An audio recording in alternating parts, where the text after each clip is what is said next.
IIT జేఈలో మంచి rank రానటువంటి విద్యార్థులకు బెస్ట్ ఆప్షన్ సిఎస్ఈఎంఏ కోర్సులు అడ్మిషన్స్ జరుగుతున్నవి.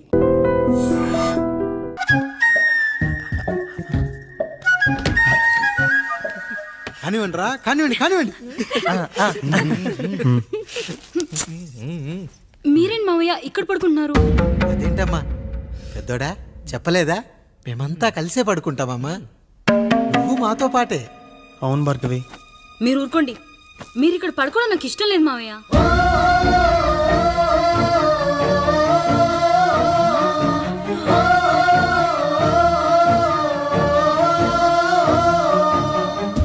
అదేంటమ్మా అలా అంటావు? ఎన్నో చూసాం, ఎన్నో చేశాం. దుక్కి దున్ని కోత కోయకుండానే ఈ విత్తనాలన్నీ మొలకొచ్చాయంటావా తల్లి? అవన్నీ నాకు తెలియదు మావయ్య. మర్యాదగా బయటికి వెళ్ళండి.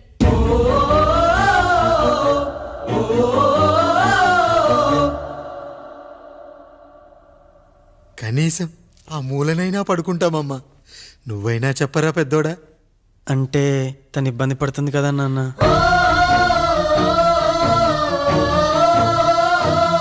నువ్వు కూడా ఏంట్రా? పిల్లలేదో ఆశపడుతున్నారమ్మా. ఒక్కసారి ఆలోచించమ్మా. మావయ్య మీరు బయటికి వెళ్తే మేము తలుపులేస్తాం.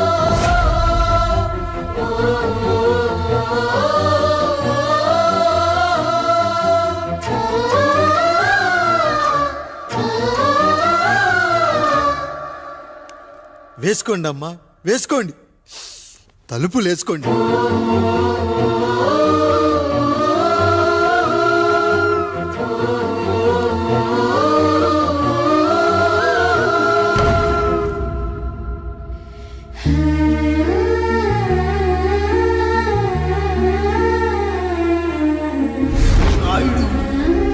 బిడ్డలు జాగ్రత్త. ఈ రోజు నుంచి వీళ్ళంతా నీ తమ్ముళ్ళు చెల్లెళ్ళు కాదు, నీ బిడ్డలు.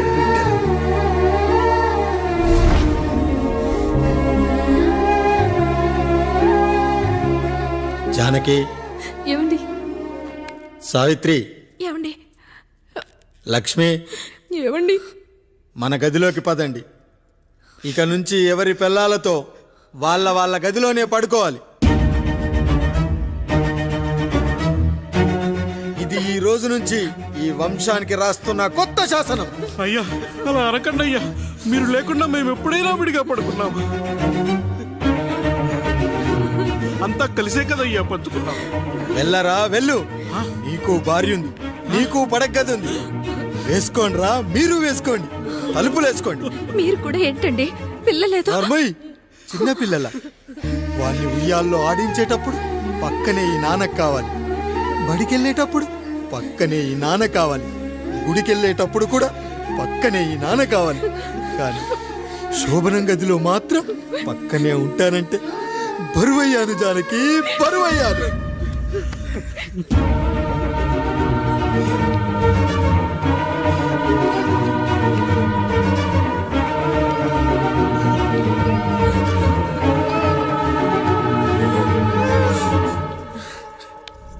ఏంటండి ఇంకా అదే ఆలోచిస్తున్నారా? ఎలా మర్చిపోగలను లక్ష్మి? జరిగింది ఏదో జరిగిపోయింది, మీరు బాధపడకండి. ఎంత మాట అన్నాడో చూసావా? నా భార్య ఇబ్బంది పడుతుంది, బయటికెళ్ళండి నాన్న అన్నాడు. వాణ్ణి ఎలా పెంచాను? చదువుకుంటే పై చదువులకు వాడు వేరే ఊరు వెళ్లాల్సి వస్తుందని చదివే మాన్పించేశాను. జ్వరం వస్తే ఆ మాత్రలు చేదుగా ఉంటాయని నేనే మింగాను. నోరు తెరిచి అమ్మ కావాలన్నప్పుడల్లా ఎంతమంది అమ్మల్ని ఇచ్చాను. నాన్న అన్న ప్రతిసారి నాన్నల్ని ఇవ్వలేకపోయానని వాడికి నా మీద కోపమో ఏమో జానకి. నిజమేనండి, మనమంతా ఇలా లేమే. మన కుటుంబానికి దిష్టి తగిలింది. మా నాన్న మరణంతో ఆస్తిపోయి తమ్ముళ్ళతో నడి రోడ్డున పడ్డప్పుడు ఇలాంటి కష్టాన్ని మొదటిసారి అనుభవించాను. అయ్యా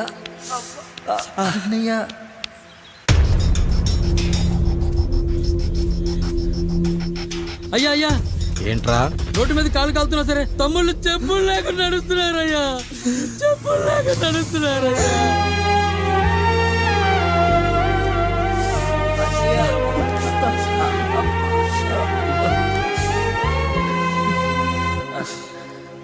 చెప్పులు లేకుండా నడుస్తుంటే కాళ్ళు కాలుతున్నాయట్రా.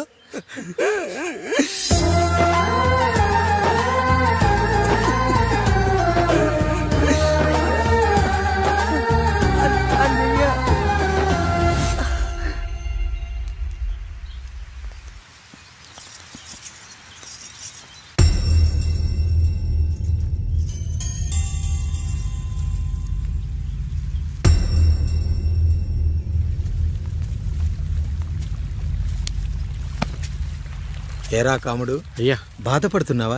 పెళ్ళేమైనా చేయమంటావా? వద్దులేండి అయ్యా, నాకు ఇది ఉందిగా చాలు. దీంతో నేను ఎలాగోలా సరిపెట్టుకుంటాను. దీనితో పాటు జీవితంలో నీకు ఓ తోడు కావాలి.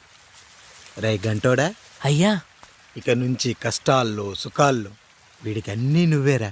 మీరు శాసించాక నేను వేరే ఏదైనా ఆశించగలనా పెద్దయ్యా?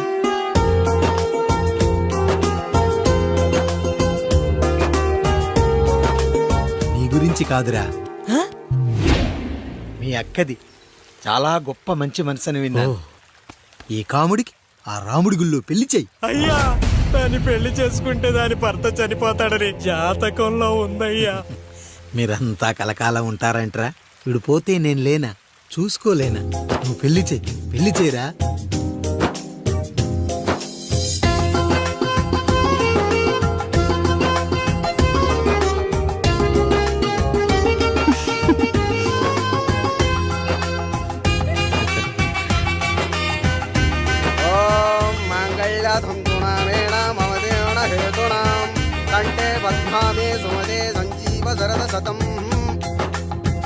అయ్యా, ఏంట్రా? మీ చేత్తో నాకు దొంగగా జీవితాన్ని ఇచ్చారు. ఇప్పుడు ఒక భర్తగా భార్యనిచ్చారు. అదే బంగారు చేత్తో ఒక్క ముడివేసి పెట్టండి అయ్యా. మీ నీడను మేము చల్లగా ఉంటాం. రెట్టలకు పిట్టై లోలోనే దాచే అందం, మట్టలకు చెట్టై పట్టుంచే సంబంధం, చుట్టలకు పెట్టై దాచుంచే ఓ సుమగంధం, గట్టుపై తొట్టై నీరిచ్చే అనుబంధం, సిగలో చుండ్రల్లే లోతైనది బంధం, దులిపే బలమున్నా అది రాలిపోని నేటి సంబంధం. ఏంటి బుజ్జి, ఏమైంది? పండు, నీకు పెళ్లి చేసిన మరుక్షణం నీ భర్త చనిపోతాడని జాతకంలో ఉంటే ఆయన నన్ను నీకిచ్చి పెళ్లి చేశారు. నేను పోతే నా భార్య పరిస్థితి ఏంటయ్యా అని అడిగితే నేను లేనారా అన్నారు.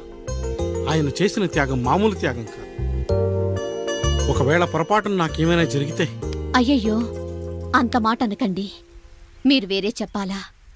మొన్నటిదాకా తమ్ముడు, ఇప్పుడు ఈ కాముడు, తర్వాత రాయుడు. ఒరేయ్ కాముడు, పెళ్ళైన దగ్గర నుంచి మీరు సరదాగా గడిపిందే లేదు. మీరిద్దరూ సరదాగా హనీమూన్కి వెళ్ళిరండి. ఏ ఊటీకో కొడైకెనాల్కో. ఇదిగో టికెట్లు. అయ్యా, మీరు దేవుడయ్యా. ఇక్కడ పనులాగకుండా నువ్వు ముందుగా వెళ్ళిరా. నువ్వు తిరిగి వచ్చిన తర్వాత పండు వెళ్తుందిరా. అయ్యా, ఒక పని మనిషిని మీరు ఇంతగా ఆదరిస్తున్నారయ్యా. నువ్వు పని మనిషి ఏంటి పండు? నీలాంటి స్త్రీమూర్తిని ప్రతి మగాడు అమ్మలా చూసుకోవాలి. ఇక నుంచి నా బిడ్డలు నిన్ను అమ్మ అని పిలుస్తారు, అమ్మలా చూసుకుంటారు. ఏమంటావు జానకి? రెట్టలకు పిట్టై లోలోనే దాచే అందం, మట్టలకు చెట్టై పట్టుంచే సంబంధం, చుట్టలకు పెట్టై దాచుంచే ఓ సుమగంధం, ఎంత బాధగా ఉంటుంది అన్నయ్యకి ఇంకెంత బాధగా ఉంటుంది. సిగలో చుండ్రల్లే ఈ బాధ నా బాధ కాదట్రా. దులిపే బలమున్నా అది రాలిపోని నేటి సంబంధం.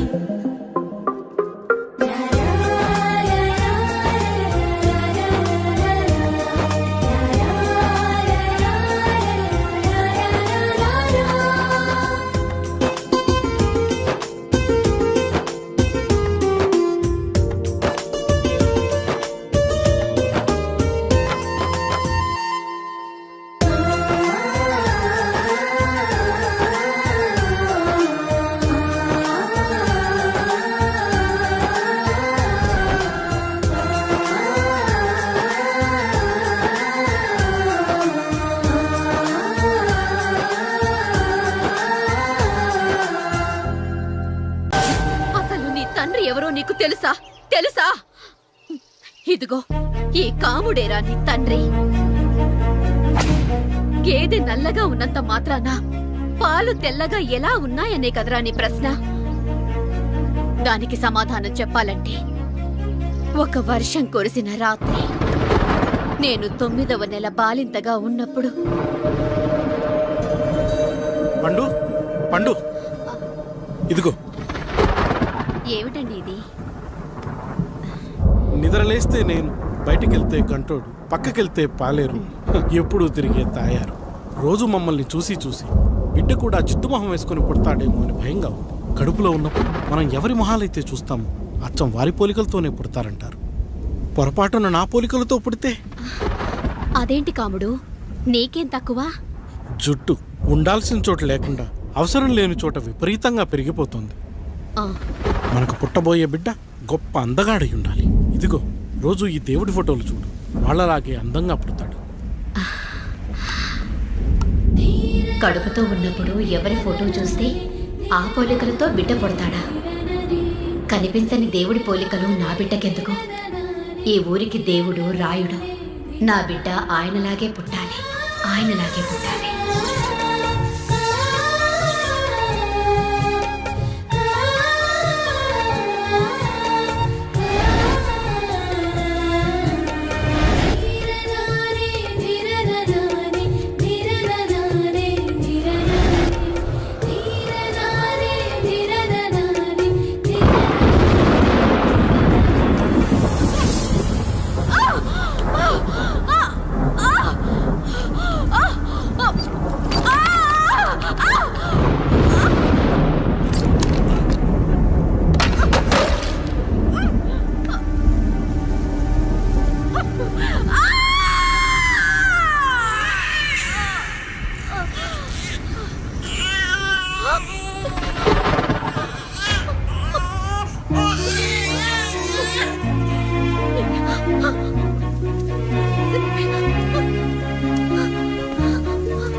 ఏంటి పండు ఇలా వచ్చావు?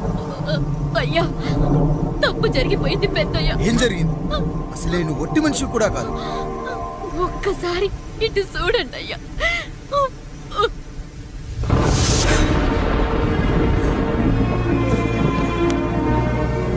వీడేంటి అచ్చం నాలా ఉన్నాడు? అసలేంటి, ఎందుకు ఇలా జరిగింది? నువ్వు ఎప్పుడైనా చీకట్లో పంపు సైడ్ దగ్గరికి వచ్చావా?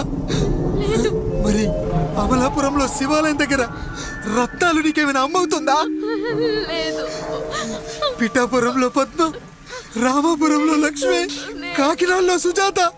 అయ్యో దేవుడా, అసలు ఇదంతా ఎలా జరిగింది పండు? అయ్యా, ఇదంతా కాముడి వల్లే అయ్యా, కాముడి వల్లే. కాముడా? కాముడి కుటుంబానికి నాకు ఏం గుర్తు రావట్లేదే. ఎన్నని గుర్తు పెట్టుకోగలను నేను మాత్రం? అయ్యా, అది కాదయ్యా.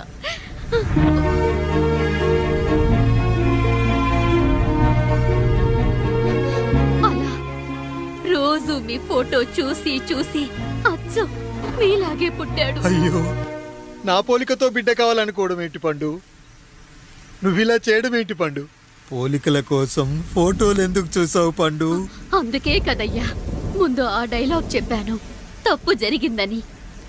ఇప్పుడు ఏం చెయ్యాలయ్యా? స్వచ్ఛమైన మన ప్రేమను ఈ పాడులోకం అర్థం చేసుకోదు. కనీసం మీ ఇద్దరి జీవితం బాగున్నా ఆనందపడేవాని. వీణ్ణి ఇక్కడ ఉంచొద్దు పండు, బయటికి పంపించు. బయటికి పంపించి బాగా చదివించు, గొప్పవాణ్ణి చెయ్యి. వీడికి అయ్యే ఖర్చంతా నేనే భరిస్తా. అవసరమైతే ఆ డబ్బు కాముడి జీతంలో వచ్చేద్దాం. అయ్యా, వెళ్లే ముందు వీడికొక పేరు పెట్టండి అయ్యా. వీడు ఇంకో రాయుడు, అంటే ఇంగ్లీష్లో అండ్ రాయుడు, అండ్ రాయుడు.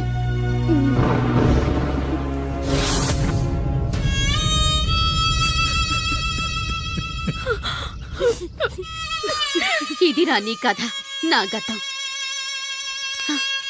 నిన్ను చదివించడం కోసం ఆయన మీ నాన్న జీతంలోంచి నెలకి 3,000, 4,000 కోసేసిచ్చేవారు. అప్పుడు ఆయన పడిన బాధ పగవాడు కూడా పడకూడదు. చూసావారా, దేవుడు లాంటి పెద్దయ్యని అనవసరంగా అనుమానించడం ఎంత పెద్ద తప్పు చేశావో అర్థమైందా?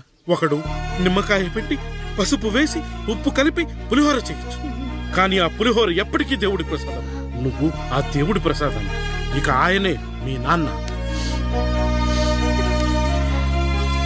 చూసావా అమ్మా, ఈ రోజు నుంచి నాకు 3 అమ్మలు 2 నాన్నలు. నీకు మాత్రం ఒక్కడే భర్త, నాన్నకు మాత్రం ఒక్కటే భార్య. మా నాయనే. అయ్యా, బిడ్డను ఒక్కసారి ఎత్తుకొని తిప్పండి అయ్యా. బాబు, నాన్నా,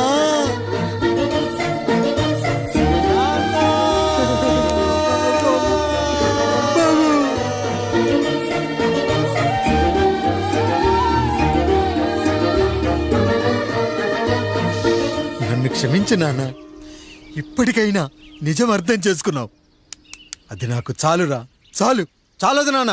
నిన్ను ఏలెత్తి చూపిన జనంతో చెయ్యెత్తి దండం పెట్టించాలి. అన్నయ్య కంటే ఆస్తి ముఖ్యమనుకున్న మన కుటుంబానికి గుణపాఠం నేర్పించాలి. ఇక నాకు వదిలే నాన్న, నేను చూసుకుంటా.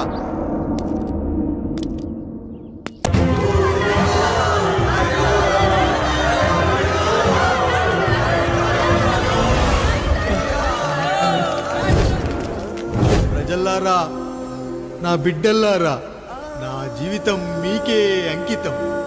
మళ్ళీ జన్మంటూ ఉంటే మీకోసం తిరిగి వస్తాను.